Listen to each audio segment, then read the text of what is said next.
me that green light. Give me that green light, Maine. Give me that green light. Give me that green light, Maine. Give me that green light. Give me that green light, Maine. Give me that green light. Give me that green light, Maine. Tonight's Greenlight Maine is sponsored by Central Maine Power. Flip a switch and we're there. Welcome to Greenlight Maine. We are growing Maine one dream at a time. I'm Don Gooding, and I'll be your host for tonight's competition when two entrepreneurs go head-to-head in front of a panel of three judges for a chance to win at least $100,000 in cash. I hope you will join our celebration of the talent, grit, and creativity of Maine's most promising entrepreneurs. You can learn more at greenlightmaine.com and share your thoughts in our online communities on Facebook, Instagram, and Twitter. Tonight, we have a very distinguished panel of judges. First, we have entrepreneur and Biddeford State Rep, Marty Groman. Great to have you, Marty. Thanks, Don. Thanks for having me on. An honor. And in the middle, we have someone else from Biddeford. Rob Pearson is president of Fiber Materials, a manufacturer there. Correct, Don. Pleasure to be here. And then finally, we have our sponsor of the evening. Sarah Burns is CEO and president of Central Maine Power. Thanks for being back on the show. I'm happy to be back, and Central Maine Power is proud to be a sponsor again this year. Well, I am very excited to turn it over to our first pitcher of the evening. David Markley is co-founder of Surge Hydro. So take it away, David. Thank you very much, Don. As we all know, we live in an energy-hungry world, and so the demand in energy is supposed to double by 2030 to power all of the beautiful things that we have in this room. Surge Hydro is an innovative technology company that's developed new ways to economically, environmentally, and modular, by design, electrify the 80,000 idle dams that are in the country. Our technology, as I said before, is an innovative way that reduces the environmental permitting process. It's more cost effective, and then also the modularity of it allows for ease of maintenance and some more cost savings over the life of the product. By deploying this solution, we've actually come up with a template, and it's a cookie cutter model based of several different criteria that we've established that we use to identify the dams that are most ripe for electrification, if you will. So just in the state of Maine, there's over 400 idle dams. And through kind of our cookie cutter model, we've identified 26 that we're going to start with. Once these dams are electrified, they're going to need operators. And so what that means is long-term job creation and growth, and generally in rural communities, especially for the state of Maine. So what does our solution look like? So we approach the dam owner, we partner with them, generally offsetting a portion of their electricity needs just by allowing us to implement our solution. Once we install our technology, we provide a turnkey. And what I mean by that is we do the environmental regulatory process, we go through the power purchase agreements, so negotiating with CMP, and then a variety of other things that go into making the project possible. And how have we done that? Well, my business partner, Nicholas Cabral, he purchased 5 hydroelectric dams in Belfast, Maine, while we were sophomores at Maine Maritime Academy.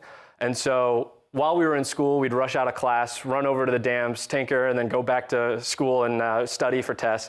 And while we were doing that, we secured a long-term power purchase agreement. We got endorsed by the town of Belfast as a city renewable. And so that means we got support by the greater town themselves. We've gone through the federal relicensing process with the dams currently. And so we're familiar with all the things that go into relicensing these types of projects. And then it's also been the spur through rehabilitating all of the old infrastructure. That's what's given us the idea for this new technology to make the process easier for dams that aren't powered. So with that, Greenlight Maine is a wonderful opportunity. We're super excited to be on, and we hope that this will catalyze some more introductions and give us the visibility we need to ultimately have the partnerships to be successful. Okay, nice pitch. First question over to you, Marty. This thing is like legal Zoom for hydro dams. It's interesting. So do you envision national or international markets as well, or is it just Maine? Yeah, absolutely. We've actually already had some outreach from people in other countries who are looking to develop. We're not quite there just yet, and so we're hoping that we can start here in Maine, and that's our target market. Rob. Hello, David. Great job. Question more about the business model. Sure. I'm trying to understand, are you providing the design and the installation of the equipment, so you're general contractor and everything? Yeah, exactly. And so through kind of partnering with some other developers, that's how we're going to kind of bring that all in-house. But the business model itself is going to be essentially sale of electricity. That's how we're going to sustain revenue over the long term. So yes, we want to, after talking to quite a few dam owners, the problem is that they've looked into electrification, but the regulatory hurdles, negotiating the power purchase agreements, everything else that's under the sun, that's their pain point. And so we try to take all of that off their plate. Wonderful, thank you. Sarah, I'm sure you have lots of questions. Well, David, I think this sounds exciting because I think hydro is an important asset for the country. But I'm kind of curious, when you think about hydro stations, they're capital intensive. Absolutely. Yeah, describe this modular unit to me and talk about how you see the capital investment vis-a-vis maintaining the hydro station. Great, excellent question. And so one of the largest things we ran into initially was individual project financing, so having to come up with new individuals every single time. What we've decided to do after talking with people at GE Ventures and some other larger corporations is that if we bundle all the projects together and it has a larger price tag, the tax incentives and otherwise become more appealing to the larger entities. And so by pooling the resources, it gives us a larger resource pool to pull from, but it also allows us to do fundraising initially and not have to repeat it. To talk more about the modularity of it, the individual pieces are kind of plug and play and kind of by design because we went to Maine Maritime Academy. And so we're well-versed in maintenance, if you will, and that's kind of our bread and butter. And so the way we designed it was that you only need one crane to work on the entire unit, and it's all just interconnected in one piece, essentially. So that's what really cuts down on the longevity and the lifetime cost. One quick question, how do you see yourself being competitive with other sources of energy in terms of pricing? Great question, great point. So granted, wind and solar are competitors, but as we know, the sun doesn't always shine and the wind doesn't always blow. And so the beautiful thing about hydropower is that it's the backbone and it's the base layer that allows all of the other energies to be successful. Okay. Well, I'm sure we could ask a lot more questions, but we're going to take a short break and then come back for a discussion with tonight's sponsor, Sarah Burns from CMP, after this on Greenlight Maine.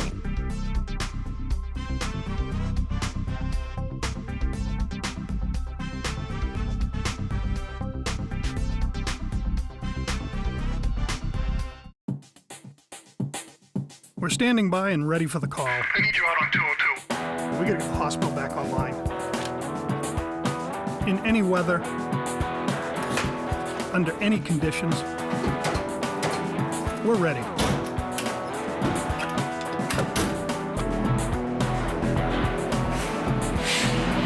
When you lose power, there's one thing you can count on. We'll be ready to roll. Hi, I'm Lori LaChance, president of Thomas College. Our graduate and undergraduate programs prepare you for success in your personal and professional life and for leadership and service in your community. I know firsthand the value of a Thomas degree. My Thomas MBA completely changed the trajectory of my career, giving me opportunities I would never have had without it. Thomas College provides a great education that is personal, relevant, affordable, and guaranteed. If any of you in our television audience has a big idea, we encourage you to visit greenlightmaine.com for a list of resources and information about starting your own business. Welcome back to Greenlight Maine. For a conversation with tonight's sponsor, we have with us Sarah Burns, who is CEO and president of Central Maine Power. Thanks for being back on the show. Absolutely thrilled to be here and to support Greenlight Maine. So we were having a conversation. So CMP, although it's a big company, it has to deal with some of the same issues like big changes that entrepreneurs have to. Yes, if you think about the history of CMP, founded by two young entrepreneurs, Walter Wyman and Harvey Eaton. Walter was in his early 20s when he thought about taking a hydro station and electrifying all of Maine. And you think about a key trait of entrepreneurs dealing with enormous change. And people don't think about that today in terms of big corporations. But I think if you look at the history of CMP, we've had to deal with an enormous amount of change. And we're going to go to a video that talks about that history now. Walter and Harvey had a dream: to supply electricity to the good citizens of Maine. In the waning days of the 19th century, that dream turned into reality when on November 7, 1899, Walter Wyman and his partner and attorney, Harvey Eaton, bought a small hydroelectric station that powered all the streetlights and about 100 customers in Oakland, Maine. Their dreams grew bigger.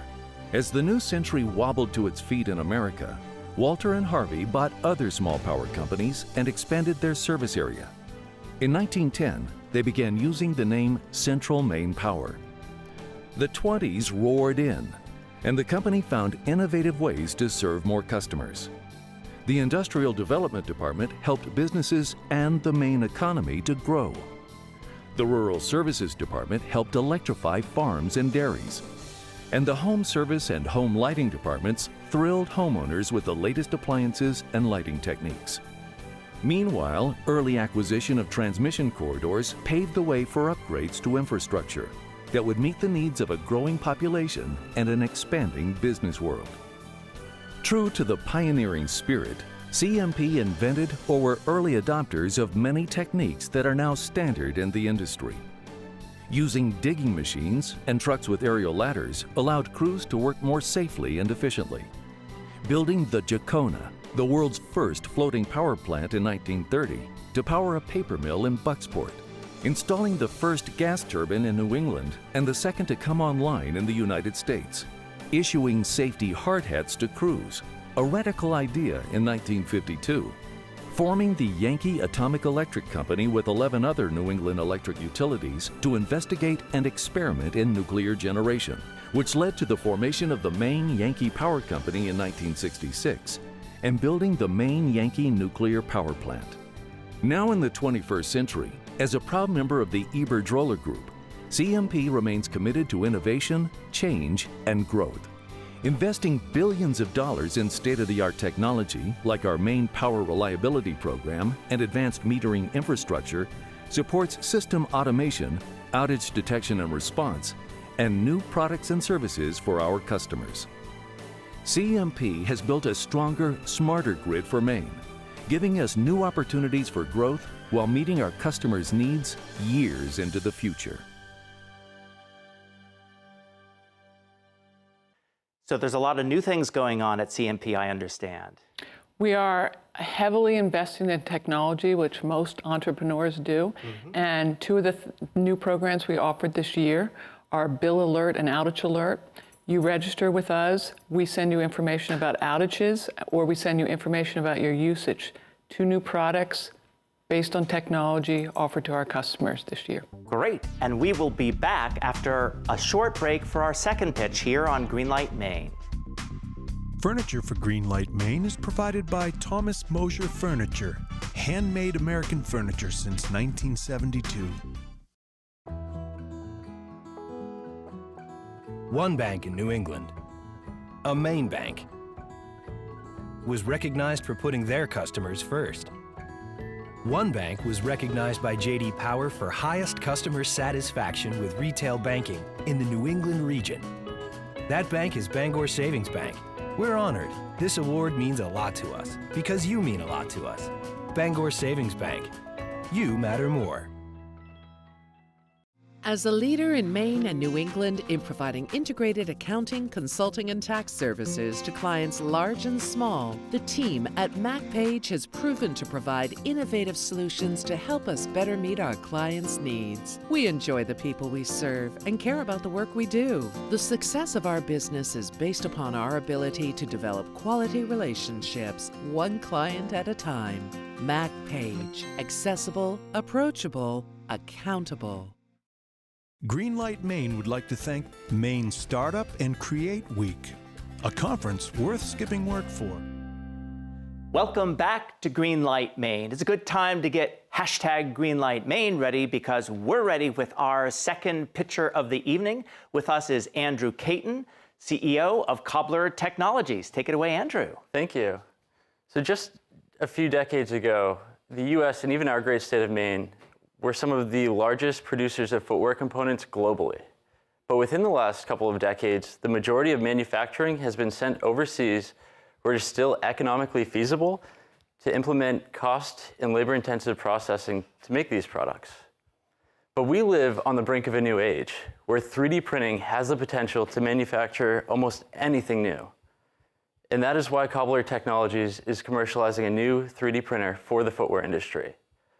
We asked some of the largest footwear brands in the world why they would want to use 3D printing. And the responses were very interesting.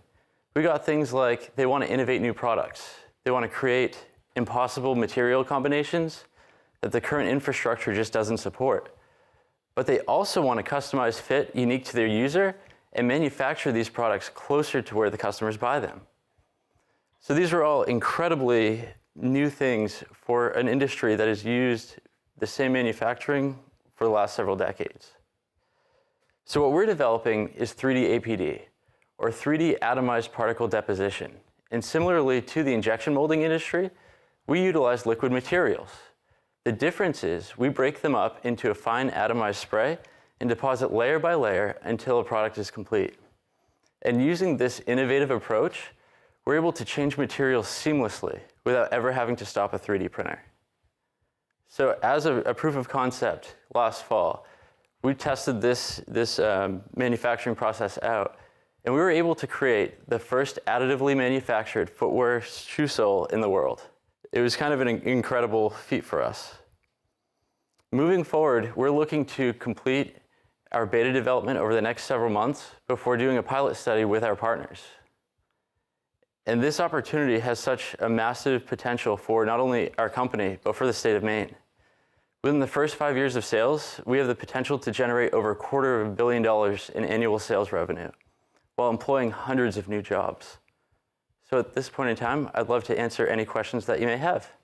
Okay, first question over to you, Rob. Great job, Andrew, thank you. Thanks. Question for you on the business model. Sounds like you have unique technology to print multimedia out of one head.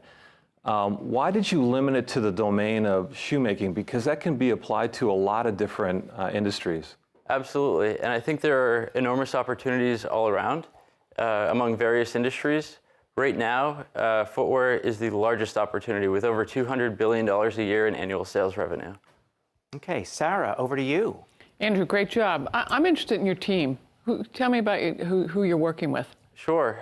So we have a couple of engineers that work with us on site as full-time employees. And then we also have a board and group of technology veterans making up our board of directors and also our senior management team. Marty, over to you. Great job, Andrew. So what problem are you really trying to solve? We're trying to bring 3D printing to where the media has suggested it's been. So many news sources have said that 3D printing is going to completely revolutionize the way that we manufacture everything. But it hasn't done that yet. So we're setting out on a mission to solve that problem. And we want to do it first in the footwear industry.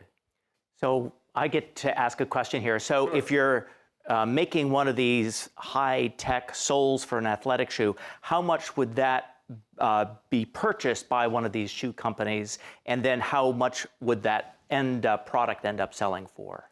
So what we're trying to target is more the return on investment for these footwear companies, which they currently have a tolerance of an ROI on capital equipment of 5 years or less. And that's the sweet spot that we're targeting. Gotcha. So you're selling the equipment, not the soles themselves. Correct. Okay, more questions. Rob? So how much would a sole cost compared to a traditional tennis shoe, for example? Do you have an idea of the difference? Well, it's really difficult for us to say. We're targeting it to be in line with current products produced. But that being said, I have no way to predict what the manufacturers will charge. One more quick question to you, Marty. Do you envision niches such as safety footwear, things like that?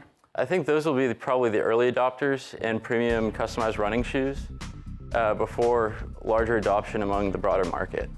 Okay, well, I think that will wrap up questions. Great job. We will be back after a short break for judge deliberations about these two very interesting companies here on Greenlight Maine. Broadcast facilities provided by NESCOM, the New England School of Communications at Husson University. Hi, I'm Lori LaChance, president of Thomas College. Our graduate and undergraduate programs prepare you for success in your personal and professional life and for leadership and service in your community. I know firsthand the value of a Thomas degree. My Thomas MBA completely changed the trajectory of my career, giving me opportunities I would never have had without it. Thomas College provides a great education that is personal, relevant, affordable, and guaranteed. FAME is one of the great resources in our state to enable businesses to find financing. FAME helps Maine businesses create and retain quality jobs. Every person that we've dealt with at FAME has been helpful and has been, for us, a partner. The whole idea is to find the right tool for the right job. FAME is the right tool because it's flexible and they're there when you need them. From business startup through maturity, FAME works to get you to yes. Thank you, FAME. Thank you, FAME. Thank you, FAME. Please visit greenlightmaine.com to follow the progress of your favorite entrepreneurs and find information and resources about becoming an entrepreneur yourself. And we're back at Greenlight Maine. It's a good time to share your thoughts on tonight's companies on Facebook, Instagram, and Twitter as we go into our judge deliberations here on Greenlight Maine. So Marty, we're going to start off with you. Strengths and weaknesses of each of these very interesting companies. Yeah, really interesting stuff. So I would pick out on Surge Hydro. I think the guys are personable and can-do. They've identified an opportunity and they haven't hesitated. They've just gone after it. But I worry that they haven't really realized the true cost that it will take to do these hydro fit-ups. It's the two of them, and they're both capable welders and electricians. But when it extends beyond them, I think it's going to get more expensive to do. Interesting. For Cobbler, I think it's a very buzzworthy market, and it's 3D printing has traditionally been used for prototyping, in my view. To take it to production, I think is really interesting, especially in something customized like footwear. I'd love to see them kind of niche it up more, just niche till it hurts, like they say, so that you would really tighten up the story and get to something that's proof of concept faster. Okay.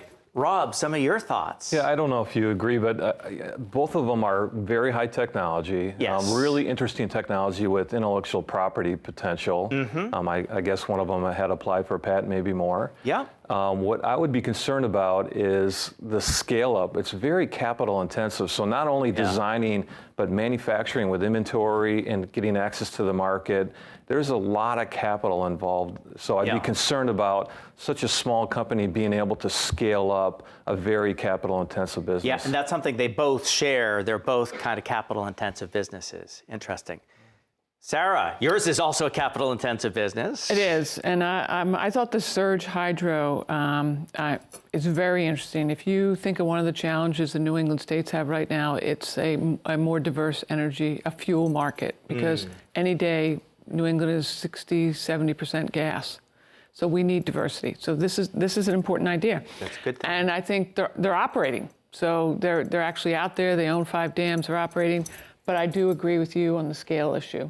How do they scale this up to be relevant and to really make a difference? And then on our Cobbler technology team, what is their market? I'm sure there's a lot of people out here thinking about this for equipment, for shoe manufacturers. And I think, they say they're not going to be to market until 2019. Right. So my concern is, time to market. Exactly right. Exactly. Yeah. What is the value proposition? Knowing your costs and how do you compete with the incumbent that are doing things like this right now? Really understanding that business model would be important.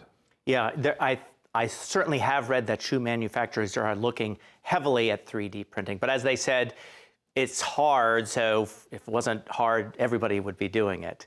And the shoe industry is really innovative too, and I think that's going to help them, right? You got materials, now the trend is these thicker foam shoes, and being able to respond quickly, that's got to be a big advantage of theirs. Right.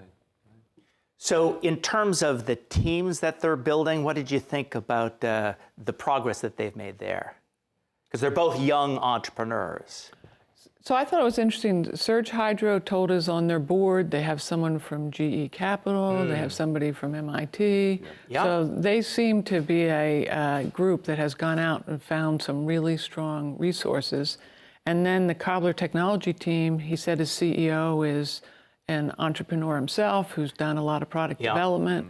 So on both sides, I was impressed by who they they've done it right. They've said, yes, we're young entrepreneurs, we're smart, but we don't know it all, so we're going to go out and get some extra resources. So final thoughts on what these companies need to focus on the next year. Marty? For Surge Hydro, I'd like to see them drill down to a case study and really show what package they offer and what their true costs and capacity are, understand that as well as they can. And Cobbler? For Cobbler, I like the analogy of the Koi Rig and K-Cup. I'd like to see them get to a place where they can prove a recurring revenue stream after they sell the initial machine. Gotcha. Rob, quick thoughts on focus. You know, both companies are in hot markets with renewable energy and 3D printing. The challenge is going to be scale up with a very capital-intensive product line. So focus on scaling. And final thoughts, Sarah?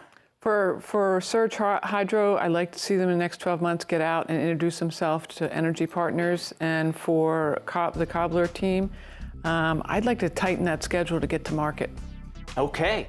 Well, some great thoughts on these two interesting companies. We're going to be back after a short break for the judges' decisions here on Greenlight Maine. Greenlight Maine would like to thank the Maine Department of Economic and Community Development, the Maine DECD, helping businesses and communities prosper. In 1972, Tom Moser committed his life's work to craft, and 4 decades later employs 70 fine craftsmen and women in our shop in Auburn, Maine. With showrooms and customers from coast to coast and numerous awards and accolades, Tom has firmly established himself as an entrepreneurial tour de force and has proven that a life doing what you love is indeed possible. This year's winner of Greenlight Maine will win this handmade Thomas Moser beacon box and $100,000. Hi, I'm Janelle, your customer service representative at Central Maine Power. Flip a switch. Tap a key. Twist a dial. Ever wonder how much electricity you use in a day? Now you'll know. Introducing your personal energy manager. It works with your smart meter so you can track your energy use online, hour by hour, day by day. Know your own power. Please join us to find vital information on our website at greenlightmaine.com and be a part of our vibrant community on Facebook, Instagram, and Twitter. Together, we're building Maine's future, one dream at a time.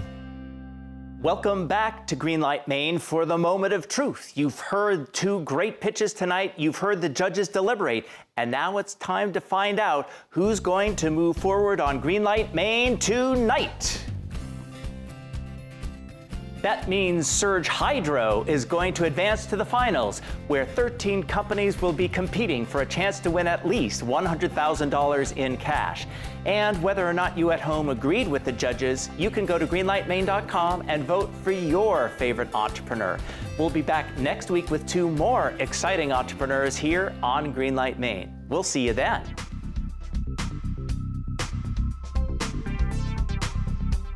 Greenlight Maine has been brought to you by Central Maine Power. Flip a switch and we're there. Greenlight Maine would not be possible without the support of all of our corporate sponsors. Thank you. Give me that green light. Give me that green light, Maine. Give me that green light. Give me that green light, Maine. Greenlight Maine has been a paid-for presentation by the Portland Media Group.